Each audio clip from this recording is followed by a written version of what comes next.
Assalamu alaikum.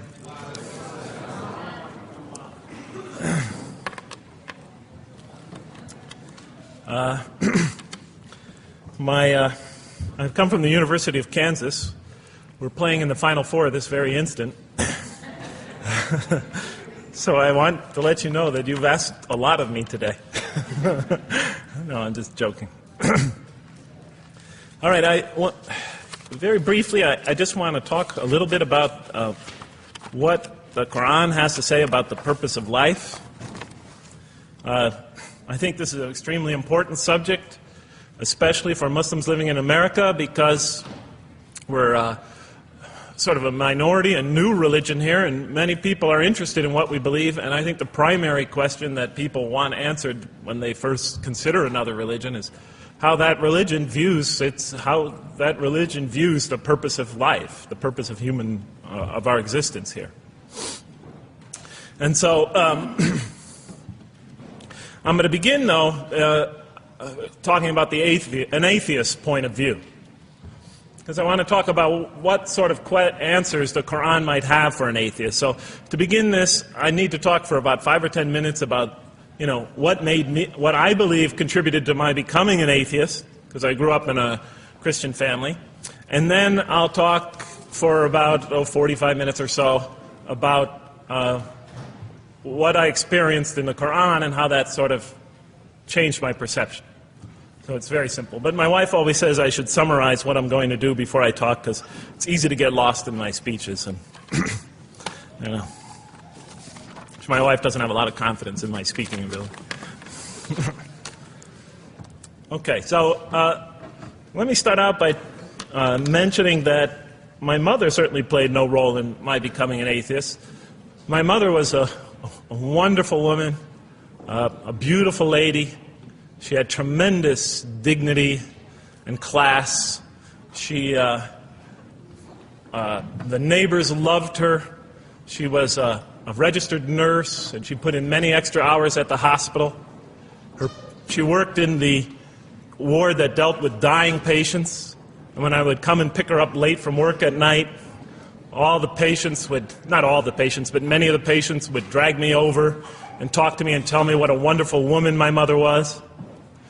When she died, her funeral was packed, and person after person that came up to me had a story to tell about my mother and her goodness.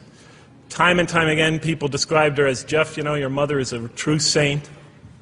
She was a deeply religious woman, a great mother, a great teacher, a gentle person. She never cursed. I never heard her curse, swore, ever in her whole life. Never heard her speak to anybody rudely or speak about anyone rudely. She was a tremendous example of a truly religious person, and she didn't wear it on her sleeve. It was just slowly but surely you could see it just in her day-to-day interactions with people. My father, on the other hand, was a difficult man. My father, for some strange reason, had this tremendous rage inside him. I don't know where he got it. He had this terrible violence inside him. And every night he would try to quell that violence with hard drinking. And his drinking, though, only made him all the more volatile. Because my father could be laughing and joking one minute, and he could fly into an angry rampage the next for some unexpected reason. You never know what would trigger it. And once he flew into that angry rampage, it would take, he would just go wild in the house. The house would be in havoc. He would rage on and on and on, and it would take an awful lot of liquor and several hours before he would finally go to sleep. And this would happen night after night after night. And so my 4 brothers and I was the 4th in line. My 4 brothers and I lived a frightening and precarious childhood. But I'd have to say the worst of it was watching my father regularly taunt and threaten and abuse my mother. And it would happen day in, day in, day in, day out, night in, night out. And it was a never-ending nightmare. You see, it's really not so bad when you're the target of your father's violence. You might think it's bad when a child is the target of their father's violence, But it's really not all that bad. At the moment of attack, you're really not thinking about anything except your own survival. When he's firing punches at you or kicking you on the ground or chasing you throughout the house, and when he's threatening you, I'm going to hurt you, bad boy, you're not thinking about anything at that moment except escape. While all that's going on, you're not thinking about the aftermath or consequences, the psychological repercussions or anything like that. And when it's all over, you might even excuse the onslaught because you figure maybe you somehow deserved it. If not for what you did this time, maybe for something you did in the past. You could always put the blame on yourself. But a far worse fear is the terror that overcomes you when you watch your father go after your mother. Because she's the only source of warmth and kindness, of love and protection that you know. And if he were to take that away, from a little boy's standpoint, then you've lost everything. But far worse than the fear is the guilt. And it comes over you from several directions. First of all, there's the guilt that comes at you upon you from the growing antipathy you have towards your father. Because we're taught to love and respect our parents, and we are born with this natural bonding attachment to them. But when you watch something like this happen night after night after night, and this rage is growing inside you, you're being pulled in opposite directions.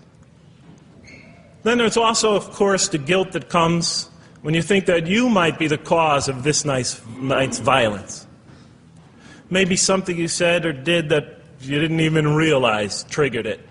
Maybe just your father's dislike of you triggered an argument between your mom and him that is now raging on downstairs.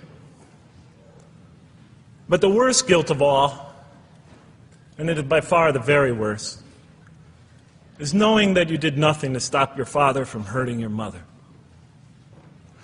Because while he raged on against your mother downstairs, you hid in your bed and you trembled underneath the covers. Maybe you whimpered and you cried and you put the pillow on your head. And thus, you traded personal respect for personal safety. And with each such incident, you come to realize with ever greater and greater clarity, you come to realize your own weakness, your own impotence, your own incompetence, your own worthlessness, your own cowardice. And the hate grows and festers inside you. Not only for the man that you call father, but for yourself as well. It is a terrible, terrible thing to make a young boy choose between his mother and himself. It is extremely unfair. I noticed that tomorrow there's going to be tomorrow morning a lecture about spousal abuse given by Dr. Shaheen Rizwan. I hope you'll all attend it. I think it's a very important subject. When I was little, I used to daydream about life without my father. I just wanted the violence to go away. I wanted not to be afraid anymore. I felt like I was trapped in a bad dream and there was no way out. And so I prayed to God again and again and again to remove my father from our lives. But he was always there, and very soon I began to wonder if God really was. I could not fathom why God would subject my mom to such lifelong punishment. Could not imagine what great sin she must have committed, or that we, her children, must have committed to deserve my father. I didn't have the maturity to sort out such questions, but I had enough fear and anger to provoke them. I was too young to see the wisdom in allowing my mom to suffer the violence and abuse of my father. I was too young to understand why God would let innocent children tremble night after night after night in their beds, fearing that they might not see their mother the next morning. I was too young to see how the mercy of God could even extend to my father with all his terrible failings. All I could see in my world was chaos and violence and fear, and so it became easy for me to question the existence of God. And I began to do that at a very early age. I think I'll even say that the turmoil of the 60s and 70s, that's the age when I was a teenager, and late 60s, early 70s, only reinforced my skepticism. When John and Robert F. Kennedy were assassinated, or Martin Luther King was gunned down, when Vice President Agnew was kicked out of office and Richard Nixon soon after him, when the race riots erupted in city streets like mine, and gang fights erupted in our cities, many of those which I was involved in, when I saw the bizarre and senseless carnage of Vietnam, they all confirmed the lesson that was already ingrained in me and that my father had taught me so well, that the world is dominated by random, consuming, undiscriminating violence. And very soon I began to ask why. Why would God make it that way? Why wouldn't he just pop us into heaven from the first and spare us all this suffering?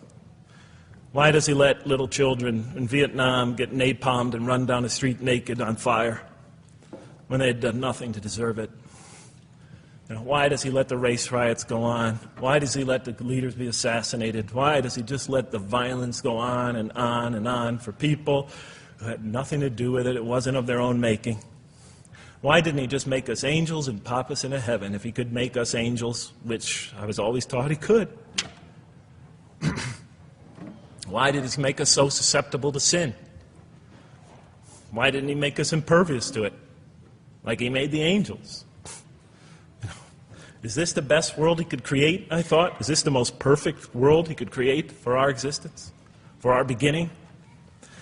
I just couldn't figure it. And all the explanations I received from priests and doctors and lawyers, from whoever, spoke to me or taught me, they just didn't make sense to me.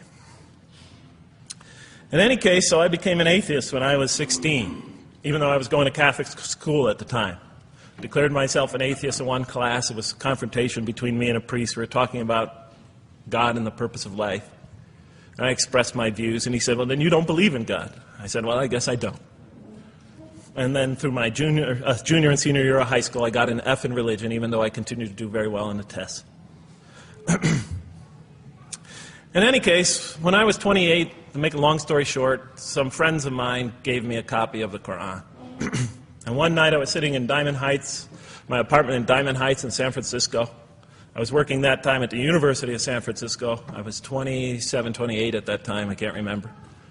And I ran out of stuff to read, and I took this gift that my friends gave me and I began to read it.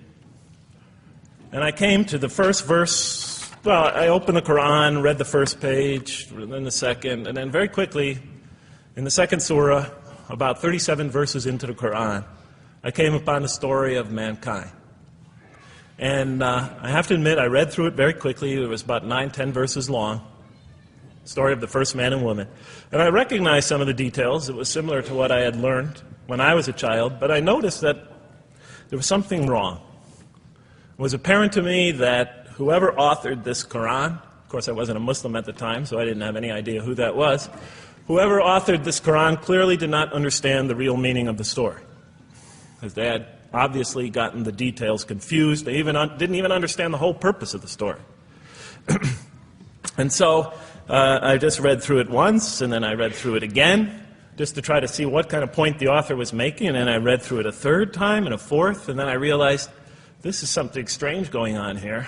I'm going to read this much more carefully. I'm going to need to go through this story line by line, verse by verse, because it's obvious that the author is trying to bring out another point. And I wasn't quite sure what it was, but definitely he packs a lot of meaning into almost every word. And I thought the writer at least seems to have a great measure of brilliance. And so I'll try to sort of take you through what my experience was as quickly as I can.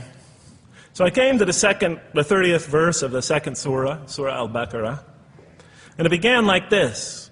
It said, "Behold, your Lord said to the angels, I am going to place a vicegerent on earth." The Arabic word is khalifa. It means a representative or an emissary of mine. "I am going to place a vicegerent on earth." And they said, the angels said, "Will you place therein one who will spread corruption and shed blood, while we celebrate your praises and glorify your holiness?" And God said, he said, "Truly I know what you do not know."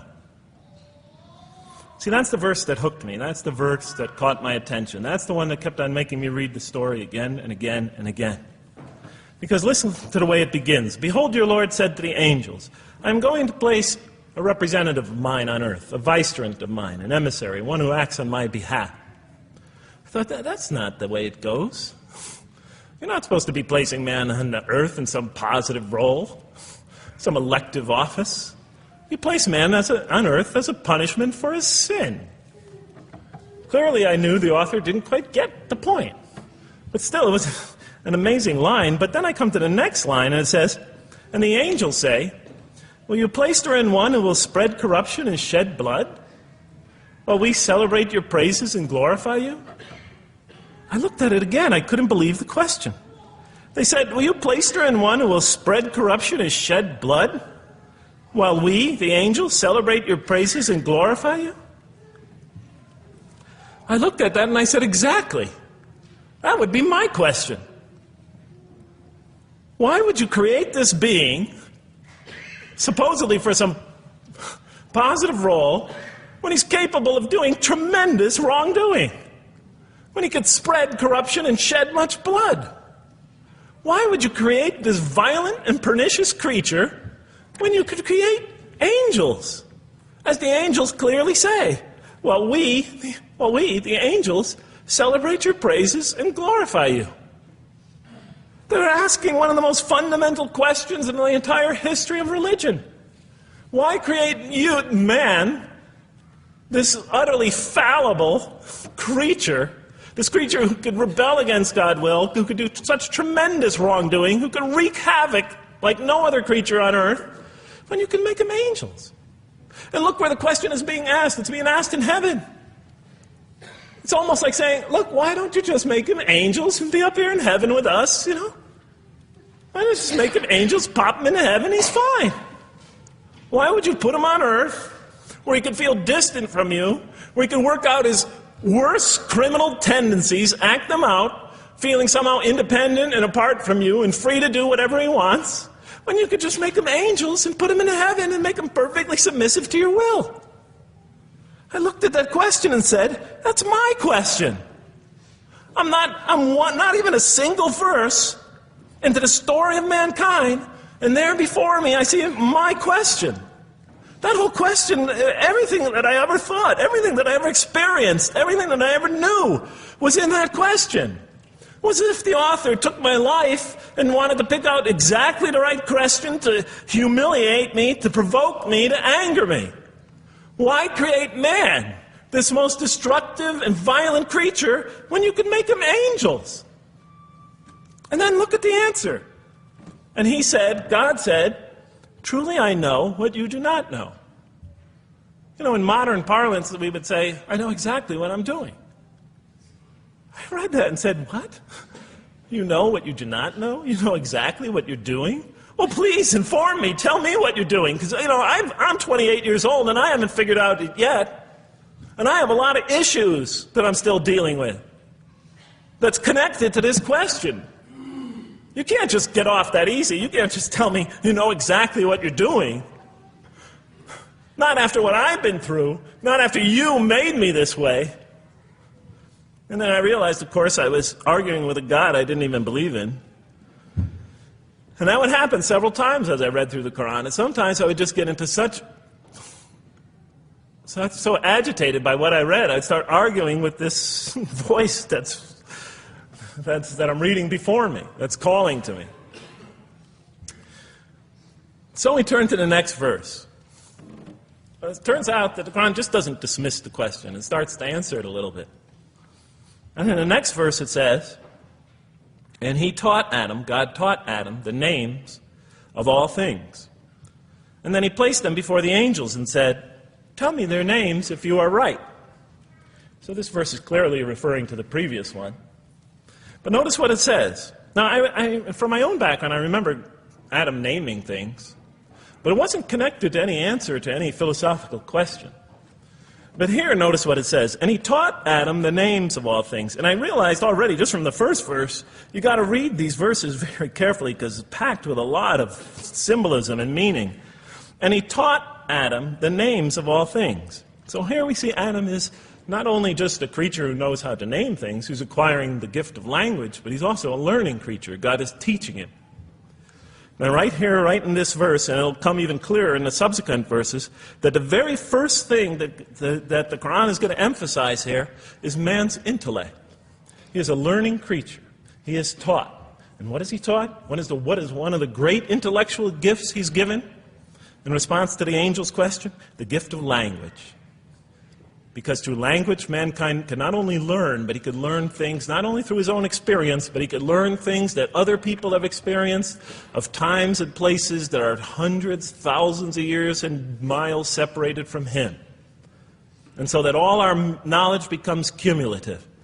Every generation learning from the generation before it. I'm learning today from authors I read from other sides of the world that may have existed 2,000 years ago. And so we all contribute to our collective learning and knowledge. And so what I'll see later in the Quran, when the Quran will emphasize this again and again and again. Like in one verse it says, read in the name of your Lord who created. Created a man out of a tiny creature that clings. Read, it commands the reader. For your Lord is most bountiful. Why is he most bountiful? What great gift did he give you? For he taught man the use of the pen. And through it taught him what he otherwise could not know. And time again, the Quran will call upon man to use his intellectual faculties and swear by his intellectual faculties. And to use them correctly because they play a fundamental role in guiding him to truth. I never came upon a scripture that puts so much emphasis on the correct use of our intellectual faculties, on the harnessing of reason in helping us attain to faith. And he taught Adam the names of all things. And then he placed them before the angels and said, tell me their names if you are right. Okay, you have this objection you have this natural question about this creation of mankind.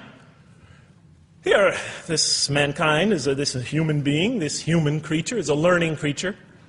He has many intellectual gifts. Here, I'm going to place these things before you. Tell me their names if you are right about man. And what did the angels say? In the next verse they say, glory to you. We have no knowledge except what you have taught us. In truth, it is you who are knowing, the wise.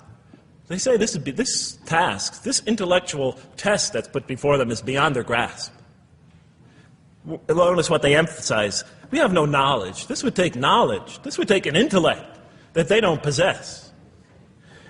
In truth, it is you who are knowing, the wise. You got it. It's easy for you. You're the knowing, the wise. You have knowledge. You have wisdom. But this would take knowledge and wisdom that is beyond us. And so in the next verse we read, and he said, "O Adam, tell them their names."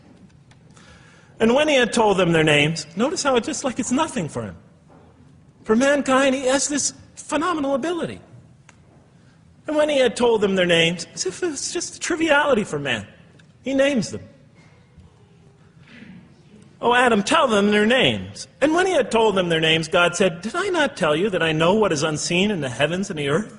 And I know what you reveal and conceal?" And he's clearly going back to the angel's question. Yes, you have these natural concerns about the creation of mankind. Yes, he could do these evil things. But look at this tremendous intellect he has. This is something you have overlooked, that you haven't considered. And that's clearly the point of these verses. Even though I felt that the author didn't quite, it was as if I realized that he didn't misunderstand the story. He was taking one of the great stories in the history of humankind, one of the fundamental greatest stories in the history of mankind, and molding it and using it as a vehicle for an entirely original message.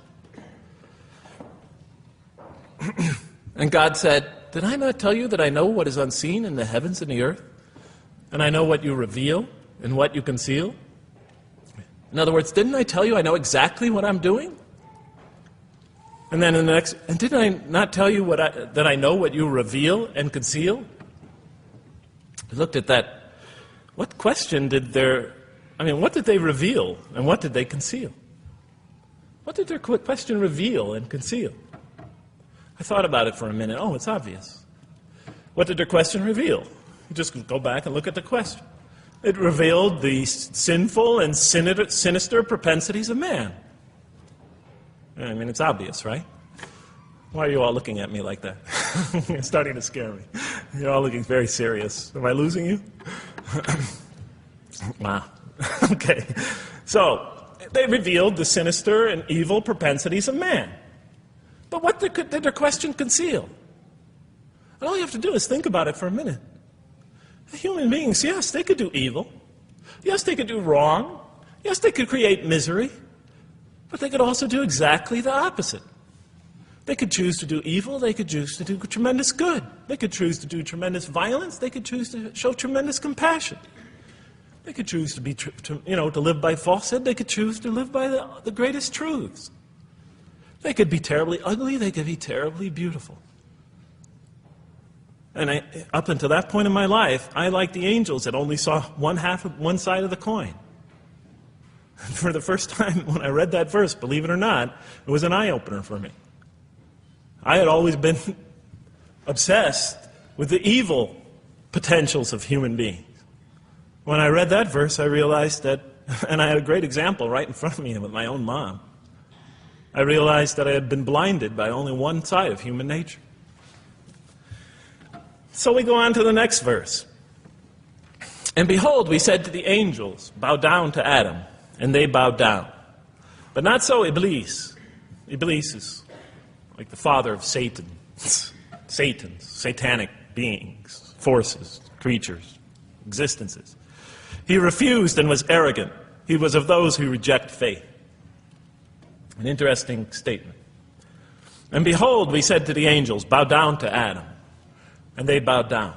Bowing down could symbolize two things. Bowing down could symbolize the superiority or potential superiority of one being over another, and so they bowed down to them. Bowing down could also mean that they serve that creature in some respect. Of course, the Quran says that all beings serve God, all created beings serve God. But this verse seems to be indicating, and the rest of the Quran will make it clear, that these angelic beings, these angelic entities, will serve the development of mankind. We'll even see later that the satanic beings serve the development of mankind. Both forces, angelic and satanic, will serve the development of mankind. Because one will present man with a choice to do the most altruistic things. The other will simultaneously try to influence man in the opposite direction. And so human beings will be moral creatures, and will have to make moral decisions. And it's in those moral decisions that they will grow spiritually and morally as human beings. And they'll take that into the next life. And the angelic and the satanic forces will be catalysts for those moral choices that they make. They will heighten the human being's awareness of the rightfulness and the wrongfulness of the choice he's about to make. And the self, the soul, the nafs, as they say in Arabic, will have to make the ultimate choice between good and evil. And that choice, that test will come again and again and again as human beings either grow or decline. And those tests will come again and again and again to try to help him towards his spiritual evolution, to bring him back. But that choice is ultimately ours. But I'm getting ahead of myself. And so we said to the angels, bow down to Adam, and they bowed down. But not so Iblis. Iblis is Satan, this rebellious force, this evil prompter, the one who whispers into the human heart. He comes into being. And with the introduction of Satan, we have the introduction of evil, that evil influences on human beings. And notice why Iblis does not bow down. He refuses because he was arrogant. You know, we often hear what's the root of all evil? In the West, it's always money, greed, etc. Here the Quran says that, seems to be saying that the root of all evil is not always material wants. It's not always money, it's not always greed. At the heart of evil is arrogance. Putting yourself above all others. Of assigning to yourself special priority and neglecting the rights of others. Of pride and arrogance and envy, the source of evil.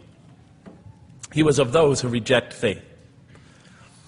I looked at that verse and I said, okay, I mean, I get why you would create angels, to sort of influence man in a positive direction. But why in this story now are you introducing Satan? What sort of role was Satan play? And then, of course, you just think about it for a minute and you say, yes. The story is telling us that on one hand, we have these magnanimous urgings come from one direction. On the other hand, we have these satanic urgings coming from another direction. In other words, the Quran is telling us that man is not only a learning creature, but he's a moral creature. He has understanding of right and wrong. And God infuses those, allows those influences to come to him. Man is not only an intelligent being, but a moral being. And so, the Quran is not all that difficult to understand. You just sort of read it, I found, and you just sort of follow your nose through it and see what it's saying. I'm sure, as most of you in this audience know.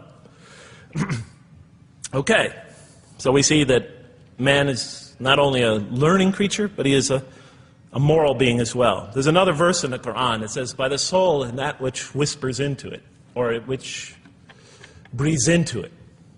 It's morality, it's immorality, and it's God consciousness. Both of these we are under the influence of. And God allows us to be under the influences of this. He creates us to be exposed to both influences. And then the verse says, truly he is successful, who causes it to grow. Causes his soul, his self, his real self, to grow.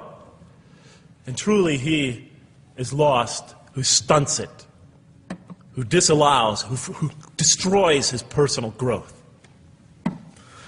So mankind is not only an intellectual being, but a moral being. And we said in the next verse, O Adam, dwell you and your spouse in the garden, and eat freely thereof what you wish, and eat freely thereof what you wish. But come not near this tree, for then you will be among the wrongdoers. I looked at this verse and I was, starting to wonder if the author was drifting back to the old story again. I was confused. And we said, O Adam, dwell you and your spouse in the garden, and eat freely thereof what you wish, but come not near this tree, for you will be among the wrongdoers. I thought it was drifting back to the old story. Man sins, man's punished for his sins with earthly life. Maybe the author is drifting, he had a good idea, and now he's drifting back to the sort of traditional story. Maybe he couldn't make his mind up what story he wanted. Except for a couple things about this verse, and this happened with almost every verse as I read through it, is that the whole tenor of the passage is sort of not what you would expect. I noticed that the Quran in this story has a tremendous penchant for understating things. Because it says, and said to Adam, dwell you and your spouse in the garden, and eat freely thereof what you wish, to Adam and his spouse. But come not near this tree, for you will be among the wrongdoers. I mean, there's no sense of God being threatened by the possibility of man eating from the tree. In this story, we don't see that, in this verse, we don't see that God is nervous at the prospect, that he's threatened by the prospect, that he's anxious about it. The tree that he picks, it seems like he's just picking out any tree. Nothing special about the tree. Go not near this tree, for you will be among the wrongdoers. Satan will later come to him and tell him it's a tree of eternal life, of a kingdom that never decays. Turns out to be a complete falsehood in his part. Nothing special about the tree. It's just a tree. God's not nervous at the prospect at all. In the tradition that I came from, God is threatened by the prospect. He has to put an angel with a fiery sword by to protect the tree, so that mankind never goes next to it again. I'm not putting it down, I'm just pointing out the difference of the story. They're both beautifully told. But he said, he has to guard the tree. Why? Because if they eat from it, they'll become gods like us. So this man, he already has a rebellious nature. Can you imagine if he eats from this tree? Can't let him get near that tree.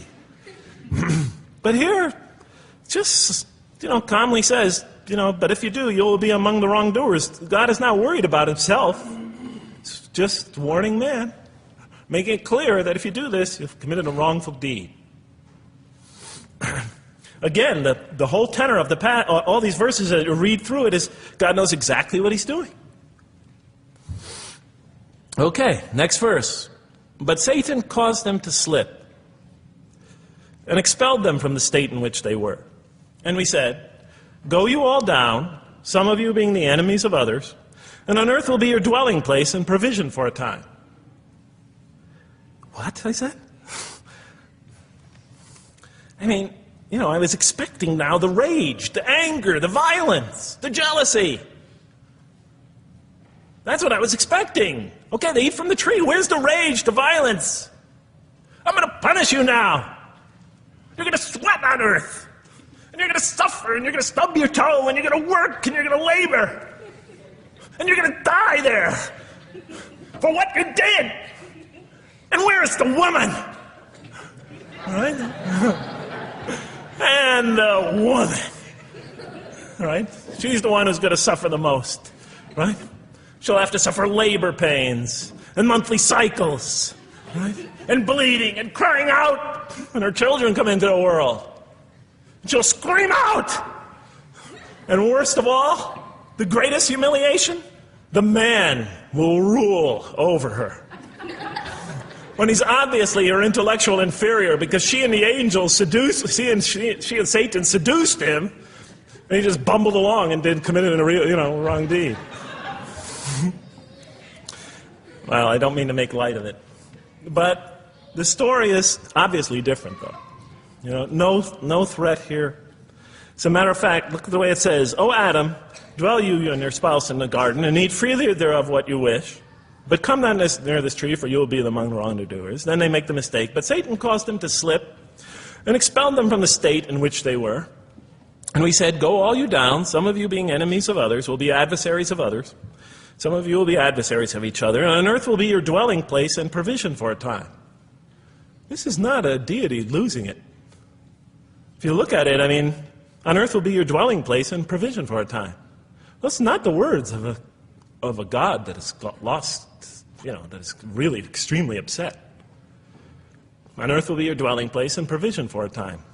When I walked into the hotel today, and they said, and it's this nice one up there, I don't know the name, I can't remember the name of it, but it has a continental breakfast. And they said, your room will be room 111, and there's a continental breakfast in the morning. I didn't say, I didn't think they were mad at me. Because they said, you're going to sleep here, and this is going to be your provision in the morning.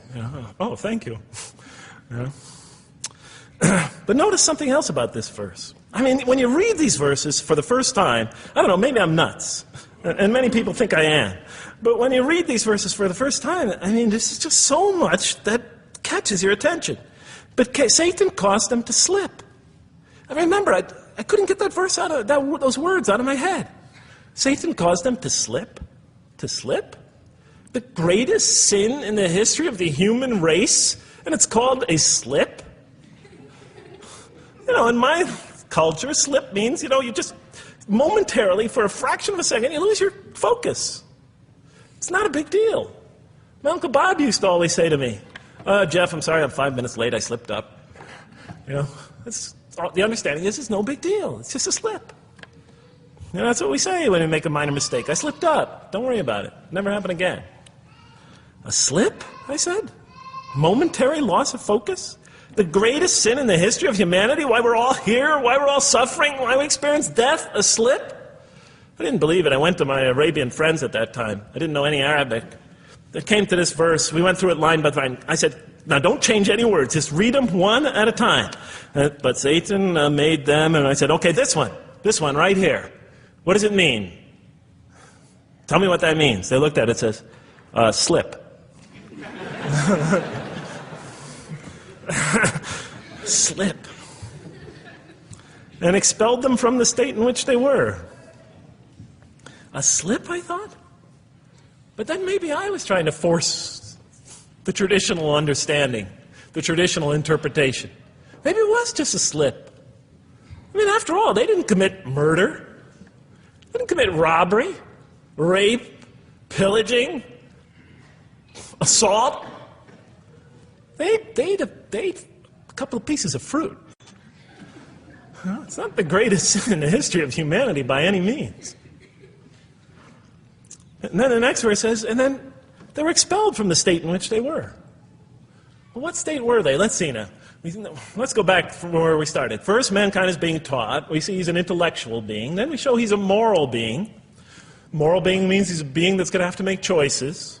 And then God gives him this choice. It's not a huge deal. It's not the gravest sin in the history of humanity by any means. It's minor by any standards. They make it, though.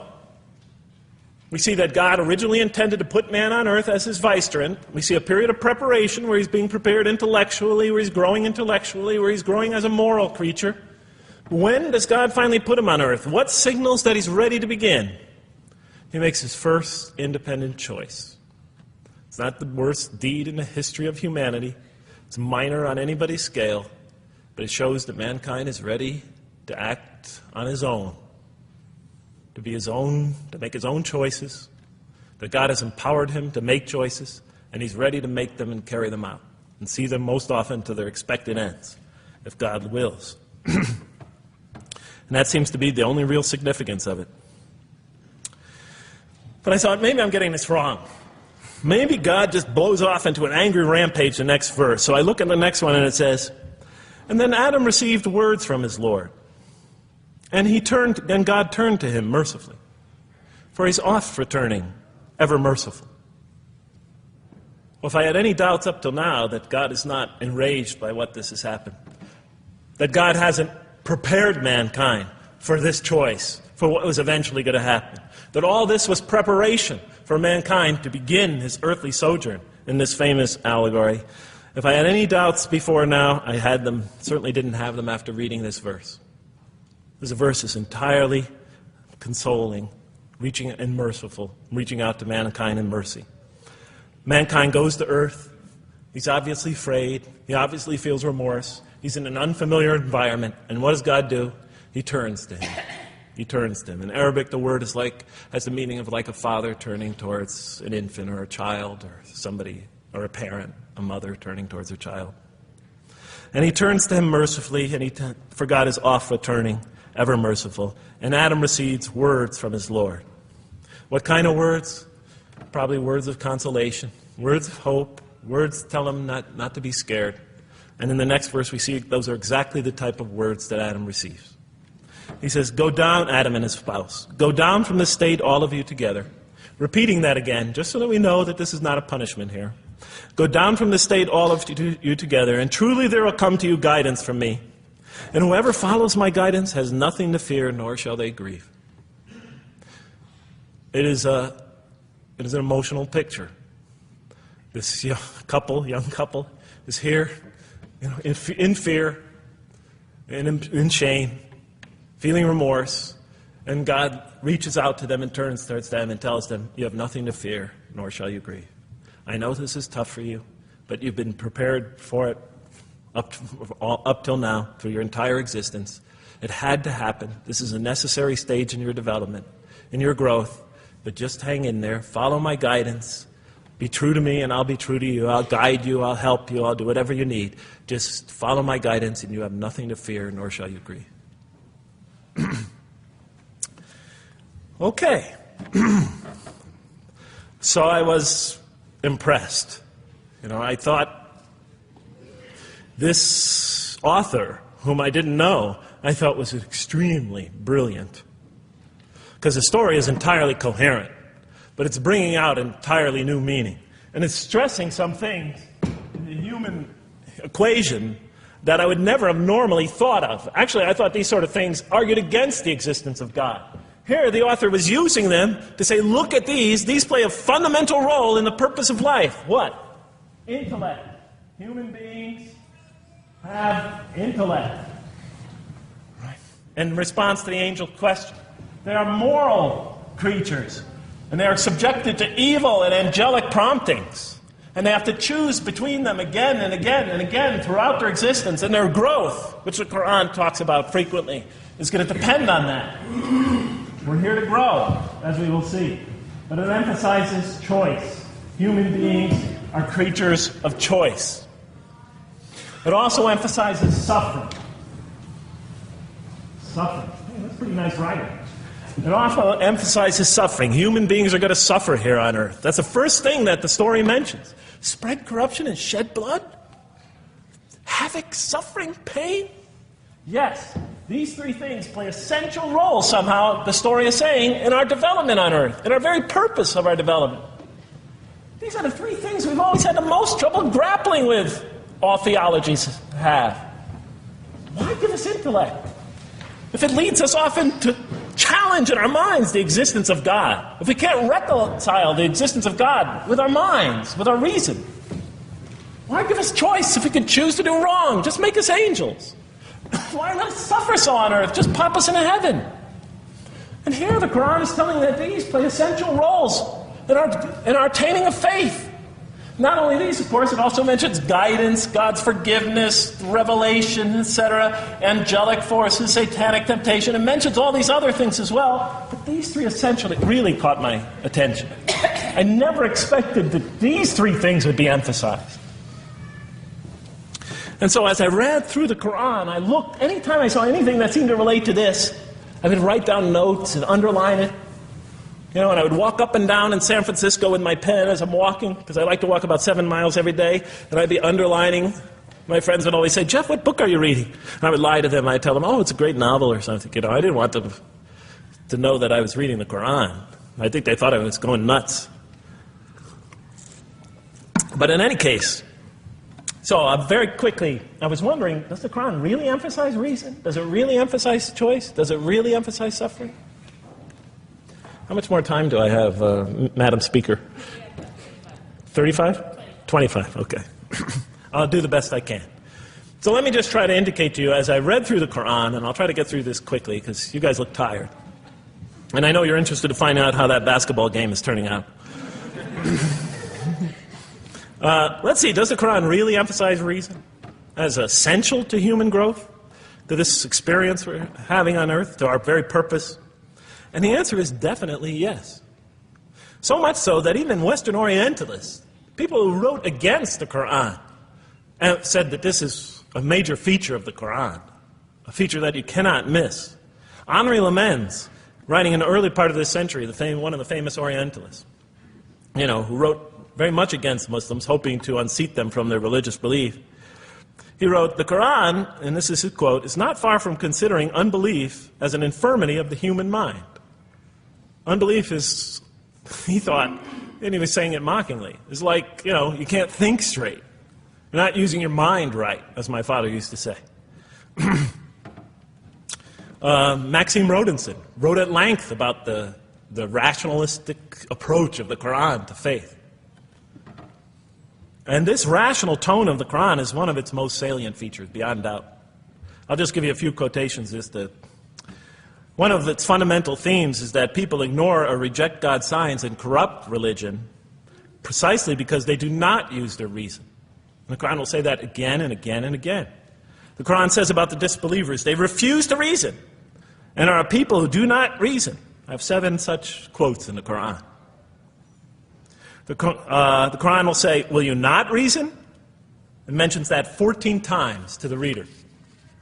God reveals signs and lessons and admonitions so that, and this is a quote from the Quran, perhaps you will finally use your reason. There are 8 such statements in the Quran. From the Quran's viewpoint, reason and faith are allies, just as illogic and false belief are allies. And it clearly sets the conflict along these lines. It says the right way has henceforth become clear from error. Those who benefit most from the Quran are persons of insight. 16 such statements in the Quran. Firmly rooted in knowledge, 8 such statements. Use their reason, 10 such statements. Stand on clear evidence and proof, 7 such statements.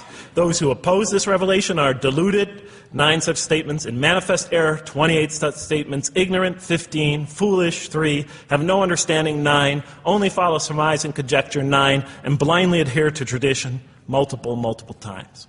So it states that. In an almost Socratic style, the Quran repeatedly quizzes the reader and calls into question his or her assumptions. Again and again, it asks us, what do you think? 18 such statements. Have you considered this or that? 13. Did you suppose? 7. Sounds like a math teacher. Do they not ponder? 2 such statements. Do you think? Do you even think? 18 such statements. The message is clear. To gain truer faith, we need to free ourselves from inherited notions and examine our beliefs rationally. Learning plays a key role in human development. Read the Quran, exhorts the reader. For God taught us the use of the pen and taught humankind what it otherwise could not know. In life, nature, and history, in the Quran, there are signs and lessons for those who are wise. There are 21 such statements. The Quran states over 100 times that it has been revealed to make things clear. I thought the author of this Quran must have had a strong mathematical insight, a natural mathematician. All throughout, when I was reading, I was trying to imagine what he must have been like. God teaches humanity both directly and indirectly, and sometimes so subtly that we are unaware of his instruction. Thus he tests us in multifarious ways. Of course, I just want to make it clear, Muslims believe God himself is the author of the Quran. Sometimes I give this speech and people come away and ask me, Jeff, who is the author of the Quran anyway? But I didn't know. So I was just trying to figure it out. Repetition is indicative of the importance given to certain ideas. It should be observed that the Arabic word for knowledge in the Quran, ilm, appears 854 times in the text in its various forms. It's one of the most frequently occurring words. So the Quran really does put great emphasis on reason in our spiritual quest. Does it put great emphasis on choice? Well, here's what it has to say. Let there be no compulsion in religion. The right way is henceforth clear from error. It's a choice, and it must be freely made. And it's a choice between correctness and error, between right and error, between reason and falsity. Had God willed, he could have indeed guided you all, it says in the Quran. I went, why not, I thought. Why not just guide us all? Why let some of us choose to go this way and that way? The Quran was constantly provoking me as I read it. Do not the unbelievers know that had God willed, he could have guided all mankind? Oh, do not the believers know that had God willed, he could have guided all mankind? Okay, I'm an unbeliever, I thought. Tell me, why didn't you guide all mankind? If you want us to be in conformity of your will, just make us that way. And if we had so willed, we could have given every soul its guidance. Why did you let us be creatures of choice? Just program us to do the right thing. Never make a wrong choice. Had God willed, he could have made us all one community. He could have made us clones of one another. But he didn't. It wasn't part of his plan. Enlightenment has come from your Lord. He who sees does so to his own good. He who is blind is so to his own hurt. It's your choice. It says it again and again in the Quran. Remember when I was reading this, I was a disbeliever. And this scripture is constantly reminding me, it's your choice, Jeff. It's no compulsion in this. It's your choice. It's up to you. You're probably not reasoning correctly here. Think a little harder. Come on, try. Just a few more steps. And whoever is guided is only to his own gain, and whoever is stray, I am only a warner. It's your choice. We have revealed to you the book with the truth for mankind. He who lets himself be guided does so as for his own good. He who goes astray, it's to his own hurt. It's his choice. There are many, many such references. I'll stop there. But you get the point. The Quran clearly emphasizes that choice plays a key role in our development. But what about suffering? Suffering's the biggie, right? That's the real major question. What does the Quran have to say about suffering? Because every religion deals with suffering in a different way. It's either something you have to be saved from, and so some religions stress salvation, or it's something that you have to sort of transcend through meditation and training so you can sort of not feel it so much, get above it and beyond it. Some religions see it as primarily punishment. Some of the more ancient religions see it as the result of the precarious and whimsical, control of many gods working against each other, playing with human beings. Different religions have dealt with it in different ways. But almost all of them, I would indeed say all of them, have sort of seen it as something not so good. Well, let's see what the Quran has to say about it. Something to be avoided, to transcended, to be saved from. The Quran says just the opposite. You are going to experience it. You will suffer in this life. And it plays a fundamental role in your development and your growth and in what you are to become. This scripture didn't just say you're going to experience it. It said you should embrace it. You should struggle through it. Your life should be a struggle, it says. It should be a jihad. Yeah, right? But that's what it says. Jihad means struggle. When the Quran most says jihad, it's very seldom, it's most often not in the context of fighting. Qital is the Arabic word for fighting. But it says even in the Mecca verses, long before Muslims had to defend themselves against their oppressors, it mentions that you have to struggle in the path of God. With the Quran, it even says. Struggle in the path of God with this Quran. Life is a struggle. It says in one verse, most assuredly we will try you with something of danger and hunger and the loss of worldly goods, with the loss of your lives and the fruits of your labor. Most assuredly we will try you. It's not just talking about evil people, good people. But give the good news, the glad tidings. Be happy for those who are patient in adversity and suffering. Good news, I thought? Doesn't the author understand the terrible effects of suffering?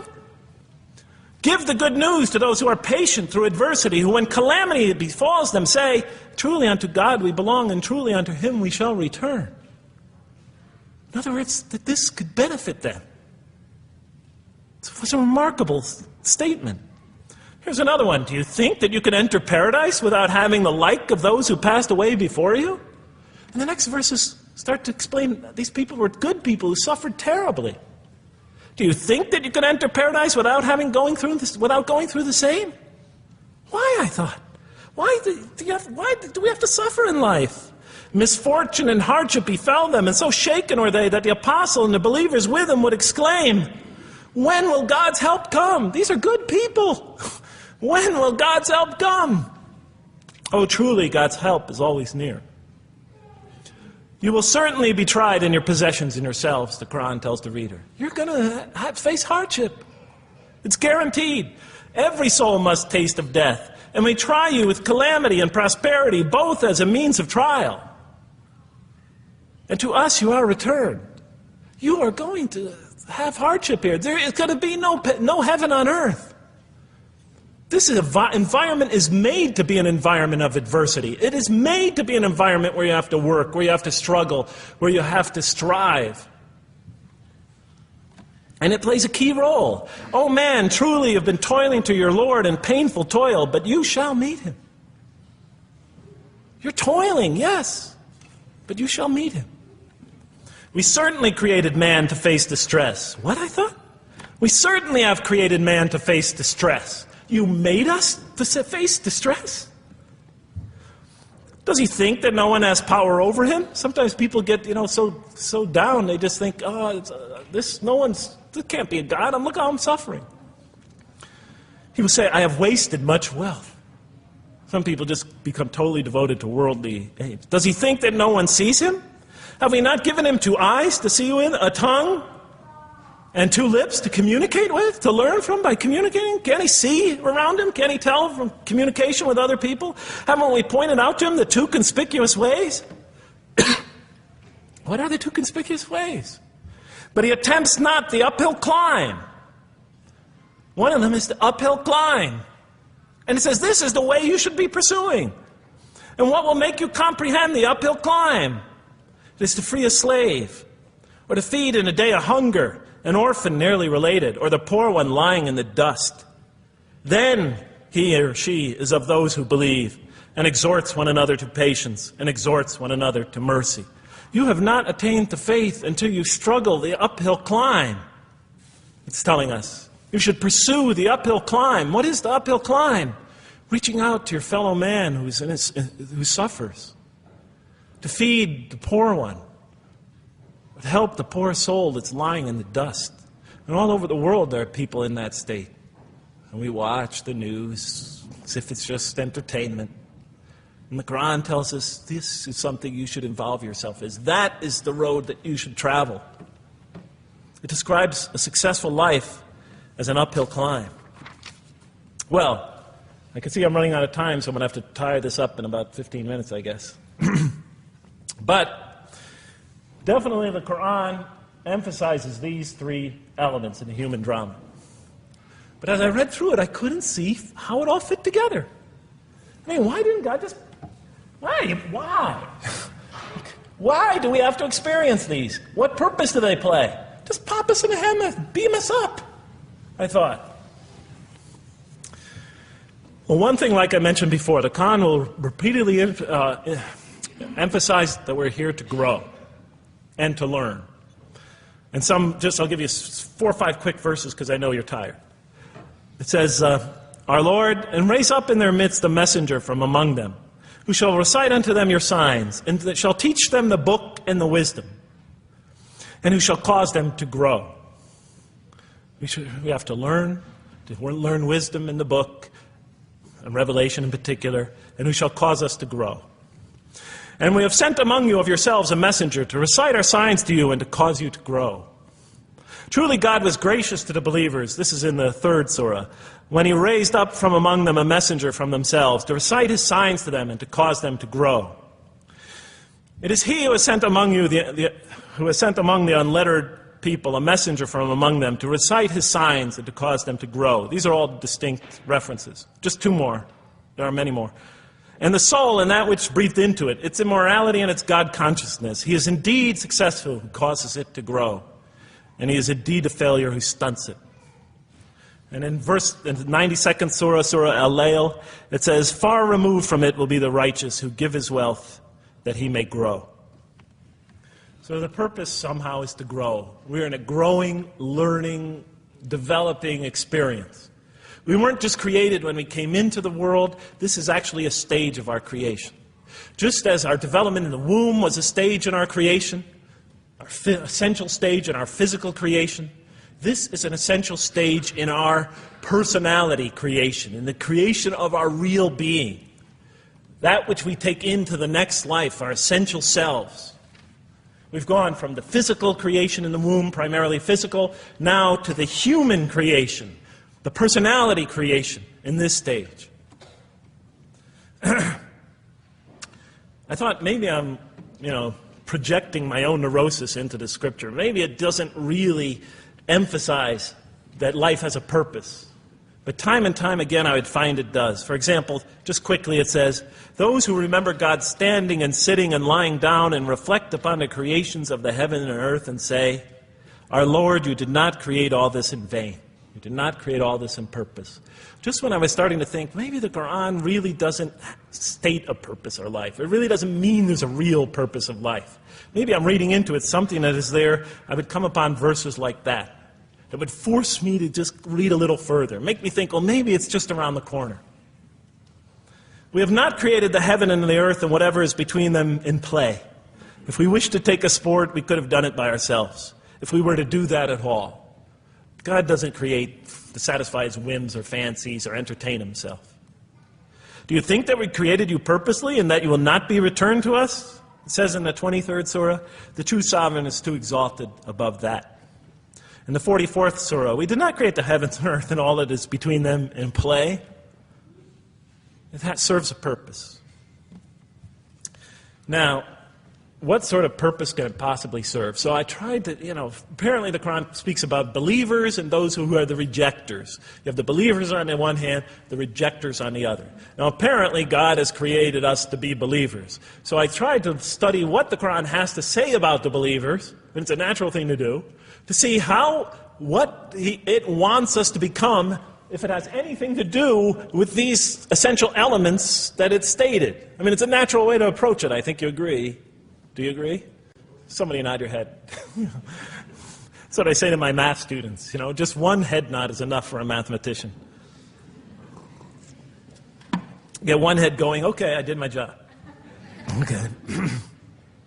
So, how does the Quran describe the believers? What are they supposed to attain to? What is their ultimate thing that they're supposed to get? What are they ultimately supposed to achieve? And it's very clear when you read the Quran that what they will achieve in this life and will experience to so much greater degree in the next is they will experience a relationship of love with God. They will turn to God in love and God will turn to them in love. In the Quran, God's mercy, compassion, forgiveness, kindness, beneficence, warmth, generosity, all the things we normally think associated with God are freely given to all mankind. But when the Quran speaks of God's love, we would normally think of that as God's love. But when the Quran speaks about God's love, it's talking about something very special. His love is always presented as a relationship between two. If we do not turn to God in love, then we just receive His mercy, forgiveness, kindness, beneficence, warmth, generosity, all those wonderful nurturing things, His nurturing, and we reject it. And so we never really experience that love, because we never really turn to it and open ourselves up to it. It is always there for us, but unless we enter into that relationship, that love, that give and take, that relationship of love is never develops. We reject it, and that's what the word kafir means. It means to reject, to turn your back, to ignore, to throw something, a gift that someone gives you behind your back. And so the Quran tells us that the believers will experience this sublime relationship of love. It says, "Yet there are men who take others besides God as equal, loving them as they should love God. But those who believe love God more ardently. Say, if you love God, follow me, and God will love you and forgive you your faults, for God is the forgiving, the merciful. O you believe, if any from among you should turn back from his faith, then God will assuredly bring a people He loves and who loves Him." And throughout the Quran, I'll mention time and time again that God loves the believer. God loves this type of person. God loves that type of person, and so forth and so on. So it's quite, and I'm trying to pick the speed up here, so you'll have to excuse me for that. But it is apparent from the Quran that one of the purposes of creation, maybe the essential purpose of the creation, is to produce from this subset of humanity that will freely enter a relationship of love with God. They will not only experience the beauty of other relationships in their lives, but this love that they will experience with God is the sublime experience that they will enjoy. Not only in this life, but infinitely greater in the next, when all the distractions, all the masks are stripped away. Okay, I thought, you created us to love you, for us to turn to you in love and to experience your love, to receive and experience your love. But why do you need these? Just pop us into heaven, love us, and make us love you. Program us to love you. You'll make my dog love me. Do the same sort of thing. I kept on coming back to the same issue. Just do it. Okay. Still couldn't see it, and I was almost through the Quran, and I thought either I'm dumb or this scripture just never really got to it. Okay, so I didn't give up. I thought, okay, what's the next natural thing to do? Okay, so we're here to develop this relationship of love with God. The Quran tells us that, if we are believers and we do good, we'll experience great joy and peace in this life, not only through our relationship with God, but through complementary relationships with all the people around us in this world will be a one for us of peace and serenity, even though we have to struggle and survive and suffer. But I couldn't see, how this all tied in with the suffering business and why He couldn't just put us into heaven. So what's the next natural thing to say? Okay, so we're created to have this relationship of love with God, to enter this relationship, to experience and receive all that He has to offer us. So the natural thing to do is to study the two partners in that relationship. What does the Quran have to say about us, the believer? What does it ask of him and her? What does it require of them? And then what does the Quran tell us about God? And then is there some essential nexus, some essential connection between them, and does it have anything to do with these?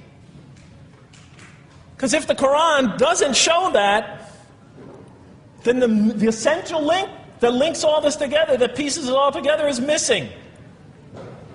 And as I thought to myself, whoever this author is, and by now I knew he had fantastic genius, even though he came from the primitive confines of the most backward, most uncivilized sector of humanity, of people that had no literary history, really, to speak of, no great works of literature, no scriptures that preceded him, even though he came from the desert of culture.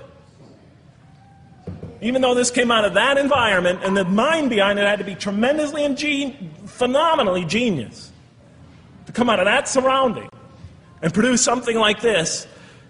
If that essential link was missing, I knew that, he was great, but, and extremely great.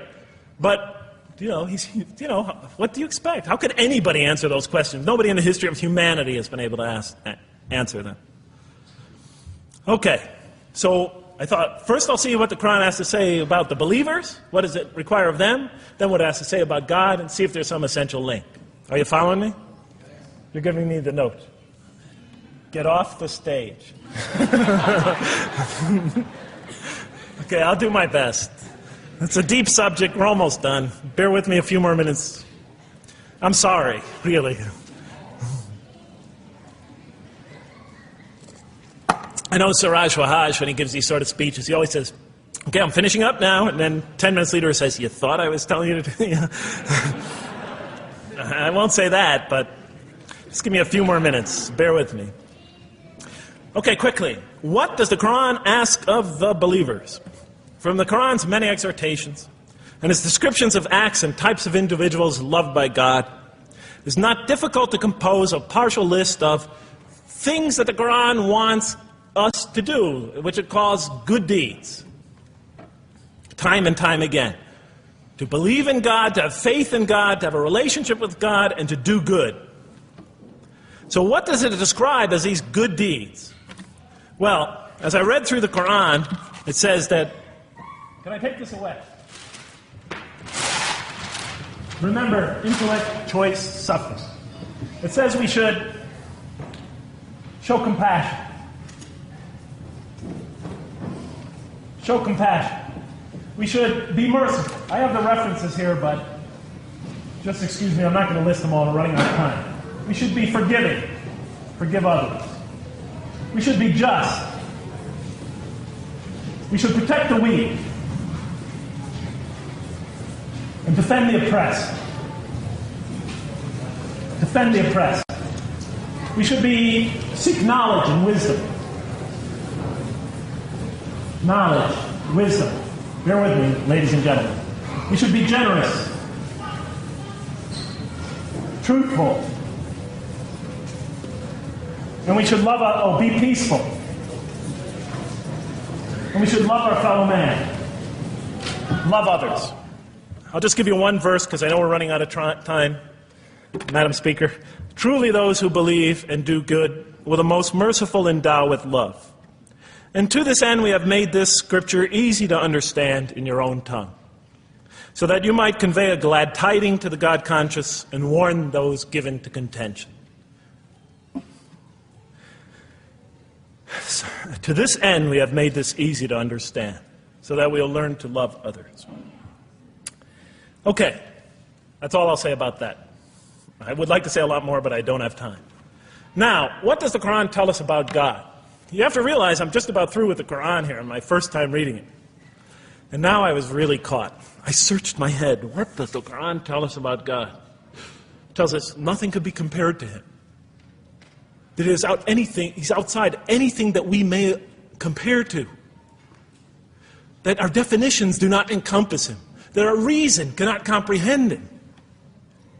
That He is transcendent and we are finite. That He is immortal. He transcends time and space and we are bound by it. That He is immortal, we are mortal. He is uncorporeal, we are corporeal. That we have no way of comparing ourselves to Him. Nothing could be compared to Him. I thought, oh my God, I'm so close and yet so far. Because I'll never understand the essential link between us and God and why these three things fit into place. Because the Quran tells us that we could never really quite understand God. Or at least that's the way I thought. And so I put down the Quran when I had finished it. And much to my dismay, I was honestly disappointed because I thought the author made a brilliant try, but he never quite made it. And so I was sitting in front of, about 3-4 weeks later, I was sitting in Diamond Heights in my apartment watching a football game, I think it was.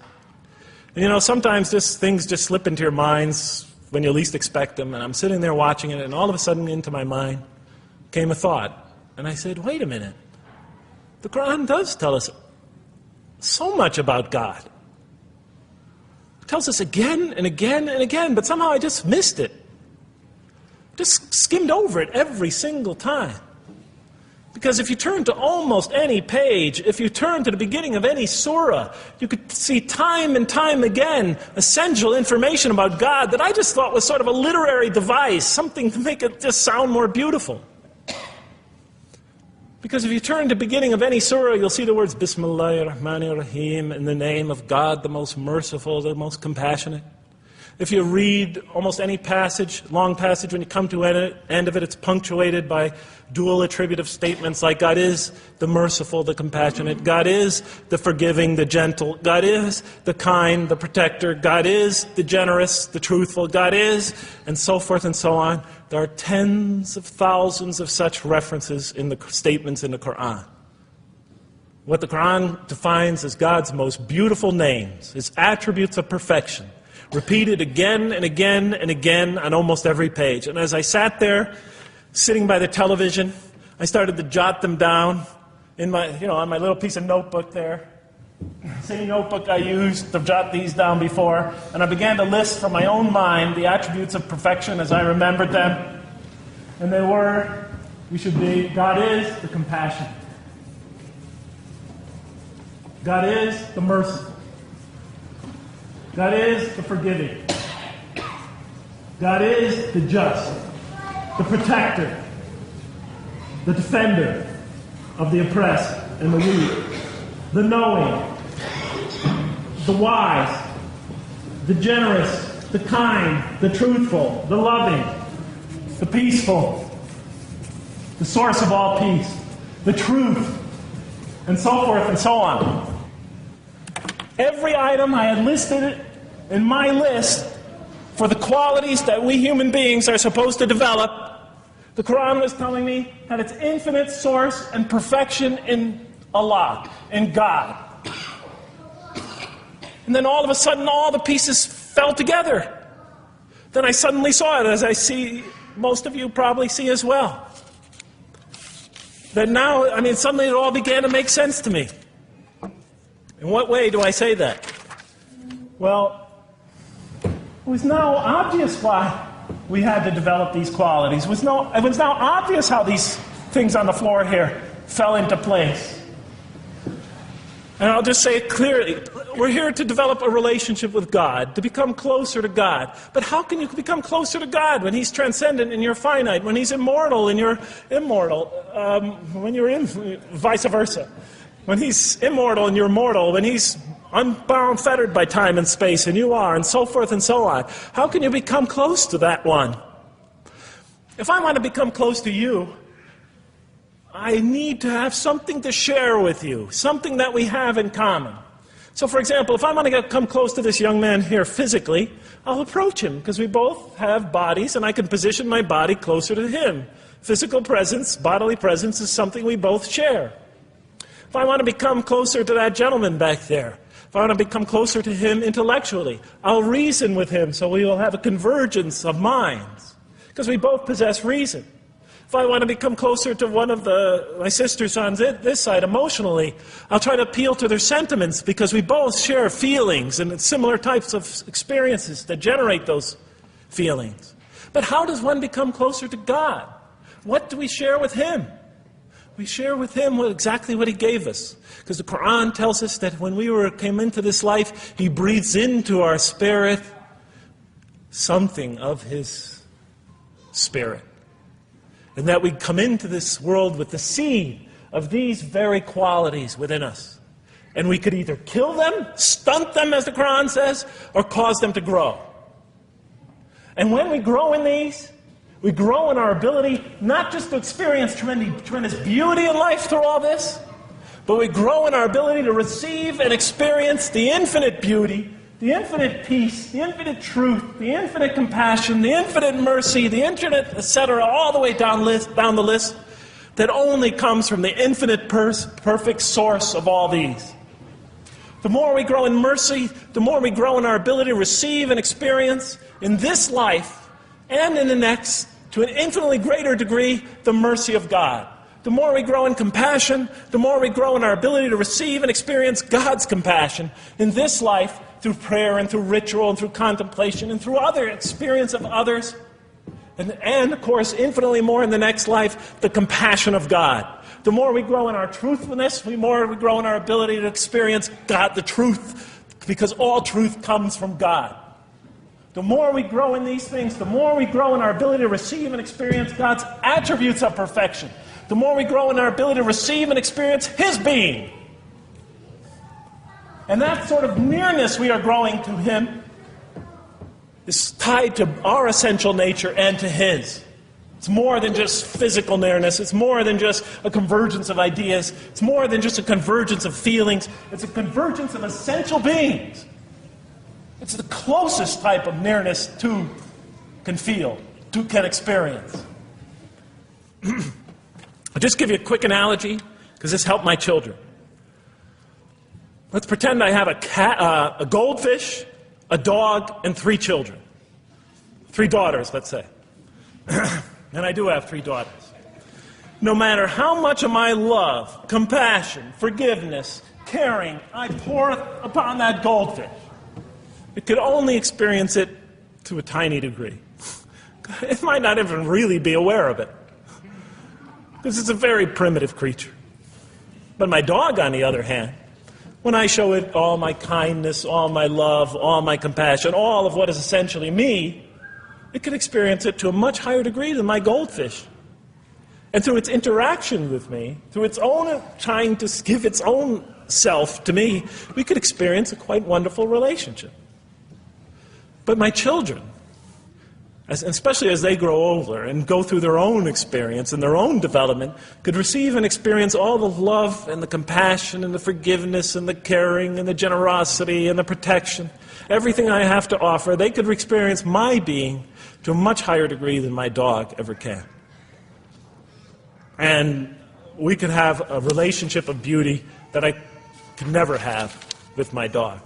As much as I love animals, having had 3 daughters, I know that the relationship that you have with 3 beautiful daughters can never even come close. No other relationship could approximate that. Of course, my relationship with my wife is also extremely beautiful, and she might hear this. And she's a wonderful woman, really. I mean, she's the source of so much beauty. But, okay, Madam Chairman, I am ready. So that seems to bring it all together. So now, I thought, wait a minute. That doesn't explain this. Why the intellect? Why the choice? Why the suffering? I thought, you almost had me, this Quran. You almost duped me. You almost tricked me, seduced me into accepting this philosophy. But wait a minute. What about intellect, choice, suffering? Why do we have to experience these?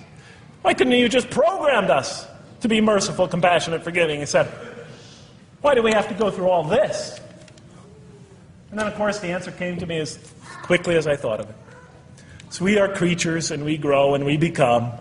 And yes, and you can make us anything you want, but you can't contain any of those attributes I listed without these 3 things. In mathematics, we try, 3 premises that go into, proving a theorem. We try to see if we could take one of them away, and if it's essential. And all 3 of these are definitely essential. For example, you could program a computer never to make an incorrect statement, but it doesn't become a truthful computer. Never heard anybody say to me, Jeff, this Macintosh is the most truthful computer I ever saw. If it's programmed, it's not truth. You could program a CAT scan to help the sick, but it doesn't become compassionate. Never heard a doctor say, Jeff, if you want to see a compassionate CAT scan, you come right over here. Right? Because all those things, compassion, forgiveness, truth, caring, love, all are born out of choice, suffering, and reason. In order to do a compassionate deed, when we consider reaching out to someone in compassion, that person, first of all, that's inconceivable without the presence of suffering, an environment where there's suffering. And when we decide to help them or not, we reason in our minds, what is this going to require of me? It's going to require some suffering on my part, some of my giving of myself. And without that mental process, it doesn't become a compassionate deed. And if it isn't by choice, it's not a compassionate deed. It's that choice that makes it compassionate. Same thing with truth. Truth is a choice between telling the truth or not telling the truth. Oftentimes we tell it when we're at risk to our own personal loss. The more suffering that might come out of that choice, the greater is the truth behind it. The greater an act of truthfulness. And all the time we have to weigh the consequences of that choice. If I tell the truth there, my teacher's going to give me an F. If I don't tell the truth, I might get an A. We weigh it in our mind. Last example, the famous wedding vow. Do you take this woman to be your wife in sickness and in health, for richer or for poorer, until death do you part? What are they asking us? Do you knowingly make this choice, understanding full well what's at stake here? That it might involve richness but poverty, health or sickness, that suffering's going to be involved until death. Once a young lady told me, you never really loved me. Because when the growing got tough, when things got hard, when we hit rock bottom, when my life fell apart, you just got up and left. And she was right. And she understood full well that that's what love is all about. It is through giving and suffering together and hanging in there with each other and not bailing out and persevering through suffering, making that choice and knowing what you're doing. All those three things are essential. So it's very easy to see why the Quran stresses these. For in order for us to grow in these, I've dropped it, we have to have these. And that's why it's very easy to see, ladies and gentlemen, why the Quran, 30 seconds, Madam Chairman, why the Quran talks about sin as self-destruction. The Quran says when we sin, we commit, the Arabic word is dhulm, or zulm, however dialect you have. Dhulm against ourselves. We oppress, we destroy ourselves. Because when we don't grow in these, when we grow in the very opposite of these, we are literally destroying ourselves. When we grow into the things that are antithetical to these, we are destroying our natures and will not allow ourselves to receive and experience the beauty that could be in store for us this life and the next. It's like coming into this world and developing in the womb none of the physical things you need to experience comfort and joy and peace and happiness on a physical level in this life. It's as if you're coming into this life and you've destroyed yourself physically somehow in the womb, and you came into it and you had nothing to protect you from the cold, from the heat, from the harshness of the elements, from germs, from disease, nothing to protect you, nothing to satisfy, give you the ability to satisfy your thirst or your hunger, nothing for you to experience any physical comfort. This is all that matters as we go into the next life. If we don't develop these through our relationship with God, our very purpose of our being, then we will experience terrible suffering in this life, worse than if we came into this life in a physical state that didn't avail us of any of the comfort of this life. And so it'll be worse than fire. It'll be worse than endless fire. It'll be worse than the worst hell we could possibly imagine. So the Quran tells us, that yes, when it talks about heaven and hell, it's used very powerful symbolic language, but what it essentially is telling us is imagine the greatest joy and wonderful and peace and serenity you could ever experience, and that's what's open to you on the one end. But on the other end, imagine the most terrible suffering that you could possibly bring on yourself, and you could also do that to yourself as well. And it'll be worse than anything you could have ever imagined. And the Quran tells us that God says on the Day of Judgment, I did not harm you in the least. You destroyed yourselves. And it could say that in total objective truth. And that's why the Quran, well, I think I'll leave it at that because Madam Speaker is about to shoot me. I still have other things to talk about, but I want to find out how that basketball game is going. So thank you so much for listening to me for so long.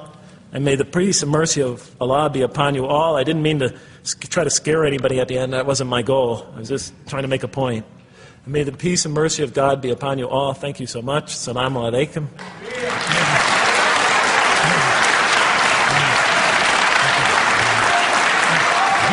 Thank you.